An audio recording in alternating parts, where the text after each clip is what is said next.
اعوذ باللہ من الشیطان الرجیم بسم اللہ الرحمن الرحیم نحمدہ ونصلی ونسلم علی رسولہ النبی الکریم اما بعد فاعوذ باللہ من الشیطان الرجیم بسم اللہ الرحمن الرحیم اللہم صلی علی سیدنا و مولانا محمد وعلی آلہ وصحبہ وبارک وسلم۔ معزز سامعین و ناظرین، السلام علیکم ورحمۃ اللہ وبرکاتہ۔ ہمارا سلسلہ ہے یہ سلسلہ تفہیم اشعار پر، جس میں ہم مختلف فارسی اشعار آپ کے سامنے لے کے آتے ہیں اور ان کا لفظی ترجمہ اور با محاورہ ترجمہ اور مختصر شرح بیان کرتے ہیں۔ تو لاسٹ جو آپ نے ویڈیو سماعت فرمائی اس میں ہم نے جن اشعار کا انتخاب کیا تھا وہ پند نامہ سے لیے گئے تھے۔ حضرت شیخ فرید الدین عطار رضی اللہ تعالی عنہ کی مشہور زمانہ کتاب پند نامہ، جن میں بے شمار بے پناہ نصیحتیں اہل دین اور اہل دنیا دونوں کے لیے ہیں۔ تو نہایت خوبصورت کتاب لکھی گئی۔ تو اس جتنے بھی اشعار لکھے گئے اس کے ظاہری معنی بھی ہیں اور ایک باطنی معنی بھی ہیں، یعنی جو دیندار ہیں ان کے لیے بھی ایک رہنمائی ہے، جو راہ سلوک کے مسافر ہیں ان کے لیے بھی ایک رہنمائی ہے، اور جو دنیا والے ہیں ان کے لیے بھی اس کے اندر بے شمار رہنمائی ہے۔ تو نہایت خوبصورت کتاب ہے، پڑھنے کے لائق ہے، جس سے ممکن ہو وہ ضرور اس کا مطالعہ کرے۔ تو آج ہم لاسٹ جو ہم نے پڑھا تھا وہ در بیان حسن خلق سے ہم نے اشعار پڑھے تھے۔ آج اسی در بیان حسن خلق سے ہم مزید 4 اشعار آپ کے لیے لے کے حاضر ہوئے ہیں۔ توجہ کے ساتھ سماعت فرمائیں اور اسکرین کے اوپر آج کے اشعار دیکھیں۔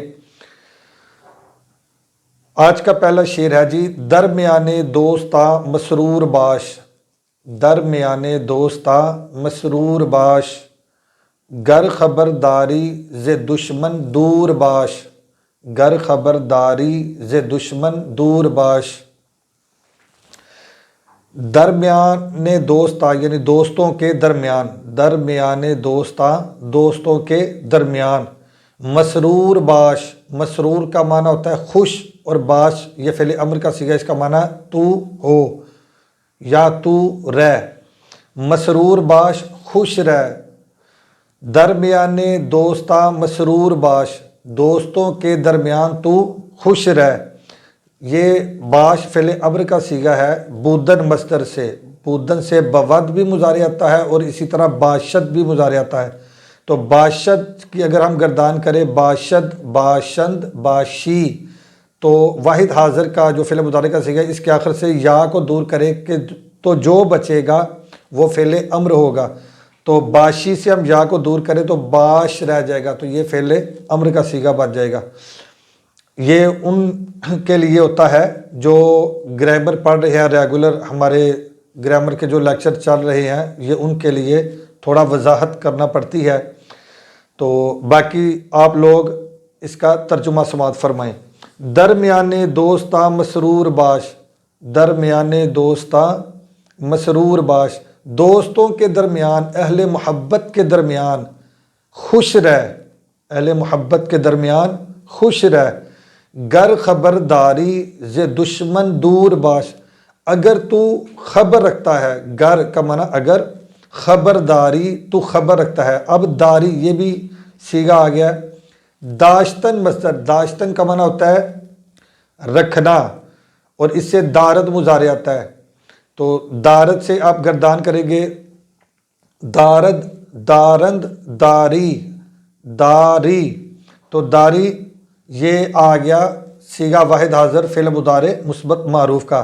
گر خبرداری، اگر تو خبر رکھتا ہے یا اگر تو باخبر ہے، اگر تو باخبر ہے تو کیا کر، ز دشمن، دشمن سے دور باش، دور رہ۔ گر خبرداری ز دشمن دور باش، اگر تو باخبر ہے تو دشمن سے دور رہ۔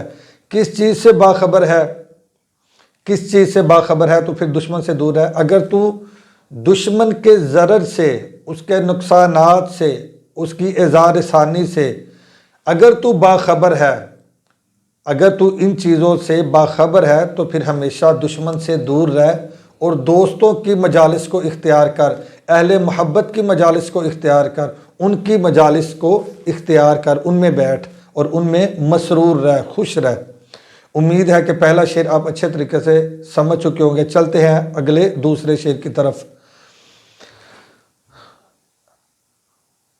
دوسرے شعر میں حضرت شیخ فرید الدین عطار رحمہ اللہ تعالی آپ فرماتے ہیں، در جوار خود عدو را راہ مدے، در جوار خود عدو را راہ مدے، از برائے آنکھ دشمن دور بے، از برائے آنکھ دشمن دور بے۔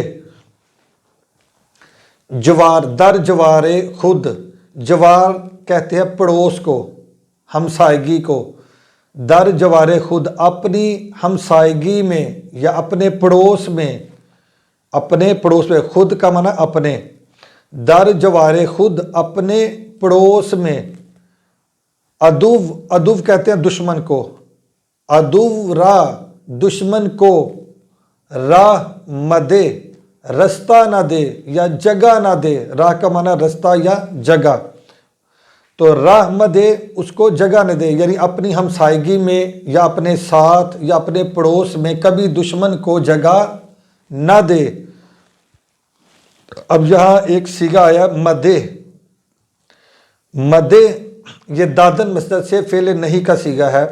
دادن کا معنی ہوتا ہے دینا، اور اس سے دہد مضارع آتا ہے، دہد، دال ہے اور دال، دہد، تو دہد سے اگر گردان کریں مضارع کی تو بنے گا دہد، دہند، دہی، دہی سے ہم یا کو دور کریں تو دہ رہ جائے گا، دہ، دال اور ہے دہ، تو یہ فعل امر ہے، اور اس کے شروع میں اگر ہم میم لگا دیں تو یہ فعل نہیں کا صیغہ بن جائے گا مدے، تو یہی صیغہ ادھر آ رہا ہے مدے، تو مت دے۔ در جوار خود عدو را راہ مدے، اپنے پڑوس میں، اپنی ہمسائیگی میں، اپنے ساتھ کبھی دشمن کو جگہ نہ دے۔ از برائے آنکھ دشمن دور بے، از برائے آنکھ دشمن دور بے، اس لیے کہ، از برائے اس لیے کہ،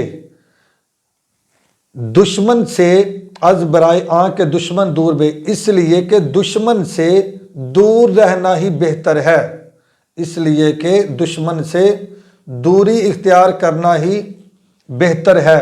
بے کا معنی ہوتا ہے بہتر ہے، اچھا ہے، تو از برائے آنکھ دشمن دور بے، اس لیے اپنے پڑوس میں کبھی بھی دشمن کو جگہ نہ دے، کیونکہ دشمن سے دوری اختیار کرنا، اس سے دور رہنا ہی تمہارے لیے اچھا، مفید اور بہتر ہے۔ تو امید ہے کہ اچھے طریقے سے آپ سمجھ چکے ہوں گے۔ چلتے ہیں آج کے تیسرے شعر کی طرف۔ با محبہ باش دائم ہم نشیں، با محبہ باش دائم ہم نشیں، تا توانی رو آدا را مبیں۔ با محبہ، یہ محبہ، محب کی جمع ہے، با محبہ یعنی محبت کرنے والوں کے ساتھ، باش تو ہو، باش یہ فعل امر کا صیغہ آیا، پیچھے گزر چکا ہے۔ با محبہ باش، تو اہل محبت کے ساتھ ہو، محبت کرنے والوں کے ساتھ ہو، دائم ہم نشیں، دائم ہم نشیں، ہمیشہ ان کی ہم نشینی اختیار کر، دائم کا معنی ہمیشہ، ہم نشیں ان کا ہم نشیں بن کے رہ، ان کی سنگت میں رہ، ان کی صحبت میں رہ، ان کی مجلس میں رہ۔ با محبہ باش دائم ہم نشیں، محبت کرنے والوں کا ہمیشہ ہم نشیں بن کے رہ، ان کی مجالس کو اختیار کر، محبت کرنے والے کے جو اہل محبت ہیں۔ تا توانی رو آدا را مبیں، تا توانی رو آدا را مبیں، تا توانی کا معنی جب تک ممکن ہو، جب تک ہو سکے، جب تک ہو سکے، روے چہرے کو کہتے ہیں، آدا عدو کی جمع ہے یعنی دشمن، را کا معنی کا، کو، کے یا کے لیے ان معنوں میں را آتا ہے، مبیں کا معنی مت دیکھ یا نہ دیکھ، مبی بھی یہ سیگا آیا ہے دیدن مصدر سے. دیدن مصدر، دیدن کا معنی ہوتا ہے دیکھنا، دیدن دیکھنا. اس سے بیند مضارع آتا ہے، بیند. بیند کی جب ہم گردان کریں گے، اس کی مضارع کی گردان کریں بیند، بینند، بینی. بینی سے یا کو دور کرے تو یہ فعل امر بنے گا. بینی سے یا کو دور کرے تو کیا رہ جائے گا؟ بی. بی کا معنی ہوگا تو دیکھ، یا اس کے شروع میں با زائدہ بھی لگا دے، بے بی، تو دیکھ. تو اس با کے بدلے امر پر گر میم ہو تو نہیں بن جاتی ہے سن اے نیک ہو. آپ نے جنہوں نے فارسی گرامر پڑھی ہے انہوں نے یہ شعر پڑھا ہوگا. تو با کو میم سے بدلے تو بنے گا مبی. مبی کا معنی تو مت دیکھ، تو مت دیکھ یا تو نہ دیکھ. چلتے ہیں شعر کی طرف. سیکنڈ مصرع دیکھیں. تا توانی روح آدھا را مبی، جب تک ہو سکے، جب تک ممکن ہو تو کبھی دشمن کا چہرہ مت دیکھ. جب تک ہو سکے تو دشمن کا چہرہ مت دیکھ.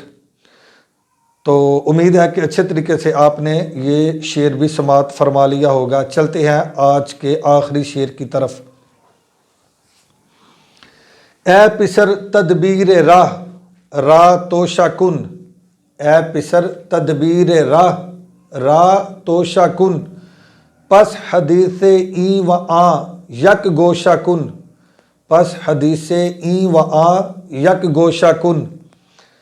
حضرت سیدنا شیخ فرید الدین عطار رحمہ اللہ تعالی و رضی اللہ تعالی عنہ آپ فرماتے ہیں کہ اے بیٹے، تدبیر کا معنی ہوتا ہے رائے قائم کرنا یا رائے لینا یا مشورہ کرنا، مشاورت کرنا. اے پسر تدبیر راہ، اے بیٹے رستے کے لیے تدبیر اختیار کر. توشہ کن کا معنی اپنا سامان کر، مراد اس کو اختیار کر. رستے کی تدبیر کو اختیار کر. جب تو سفر کا ارادہ کرے، وہ کوئی بھی سفر ہو سکتا ہے، وہ روحانی سفر بھی ہو سکتا ہے. میں نے آپ کو بتایا یہ اہل دی اور اہل دنیا دونوں کے لیے آتا ہے، تو دونوں کے لیے اس میں نصیحتیں ہیں. تو اے بیٹے جب تو رستہ اختیار کرے تو مشاورت کو اختیار کر، مشاورت کو اختیار کر. اب اس کا ایک روحانی معنی بھی دیکھیں کہ اے بیٹے جب تو راہ سلوک کا مسافر بننا چاہے، جب تو راہ سلوک کا اور راہ سلوک کے منازل کو طے کرنا چاہے تو پھر کیا کر؟ تدبیر کو اختیار کر. مراد یعنی کسی شیخ کامل کو اختیار کر، کسی شیخ کامل کا ہاتھ تھام، اس کے سائے میں آ. جب تو شیخ کامل کا دامن پکڑ لے تو پھر کیا کر؟ پس حدیث ای و آ یک گوشہ کن، پھر ادھر ادھر کی لوگوں کی باتوں کو پھر ایک طرف کر دے. پھر ادھر ادھر کی باتوں کو، لوگوں کی باتوں کو ایک طرف کر دے. دوسرے مصرے کا اب لفظی ترجمہ سنیں. پس حدیث، حدیث کا معنی ہوتا ہے بات، قول. تو ای و آ یہ اور وہ، ای کہتے ہیں یہ، واو کا معنی اور، آ کا معنی وہ، یہ اور وہ یعنی ادھر ادھر. ادھر معنی ہوگا ادھر اور ادھر. یک گوشہ کن، گوشہ کہتے ہیں کونے کو، اور یک کا معنی ایک. یک گوشہ کن ایک گوشے میں کر، یعنی ادھر ادھر کی باتوں کو ایک طرف کر، مراد یہ ہے. تو اے بیٹے رستے کے لیے تدبیر اختیار کر. جب تو تدبیر اختیار کر لے، مشاورت کر لے تو پس حدیث ای و آ یک گوشہ کن، اس کے بعد پھر ادھر ادھر کی باتوں کو ترک کر دے، ایک طرف کر دے. تو امید ہے کہ اچھے طریقے سے آج کا لیکچر بھی آپ نے سماعت کیا ہوگا اور آپ کو پسند بھی آیا ہوگا انشاءاللہ العزیز. امید کبھی اللہ پاک کی بارگاہ میں، اور انشاءاللہ العزیز ایسے ہی ہم آپ کے لیے اچھے اچھے اشعار فارسی کے لاتے رہیں گے اور ان کا ترجمہ، مختصر تشریح آپ کے سامنے پیش کرتے رہیں گے. اللہ تعالیٰ آپ کے علم میں، عمل میں، عمر میں برکت عطا فرمائے اور آپ کو علم نافع عطا فرمائے. آمین. آج کے لیے اتنے کافی ہے. السلام علیکم ورحمۃ اللہ وبرکاتہ.